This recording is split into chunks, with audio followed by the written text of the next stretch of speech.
হয়ে যাওয়ার পর এখানে মানে 3 নাম্বার টাস্ক হচ্ছে গিয়ে বাইন্যান্স ওয়েব3 ওয়ালেট, মানে এটাতে ভোট দিতে হবো। তো এখানে হচ্ছে না, এই জন্য আর কি এখানে ওপি বিএনবি লাগবে। তো এই জন্য আমি আমার ওয়ালেটের সব যা বিএনবি ছিল এটা বাইন্যান্স স্পটে নিয়ে গেছি। এখন আবার বাইন্যান্স স্পট থেকে ওয়ালেটে নিয়ে আসবো। তো এখানে জাস্ট একটা চেঞ্জ করতে হবে। এখানে আনার সময় কী করবেন, এই যে নেটওয়ার্ক এটা চেঞ্জ করে দেবেন, ওপি বিএনবি এটা দিবেন। দেওয়ার পর এখানে মিনিমাম মনে হয় 0.005 বিএনবি আপনি ট্রান্সফার করতে পারবেন।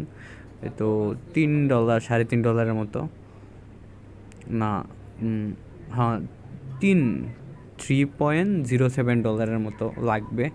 টোটাল আপনার $3.5 লাগবে। তো এখানে আমি একটু কম নেব।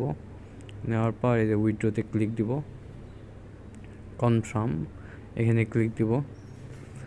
দেওয়ার পর 30-40 সেকেন্ডের মতো লাগবো আর কি ট্রানজ্যাকশনটা হইতে। তো এখানে একটু ওয়েট করলে দেখবো ওয়ালেটে চলে আসছে, এটা চলে আসছে।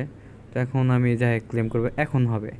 দেখেন ফার্স্টে যখন আমি এখানে নিয়ে আসছিলাম, ফার্স্টে আপনার যখন নিয়ে আসবেন তখন BEP20 দিয়ে নিয়ে আসবেন, পরবর্তীতে ওপি বিএনবি এটাতে নিয়ে আসবেন, নেটওয়ার্ক আর কি, নেটওয়ার্ক চেঞ্জ করে নিয়ে আসবেন।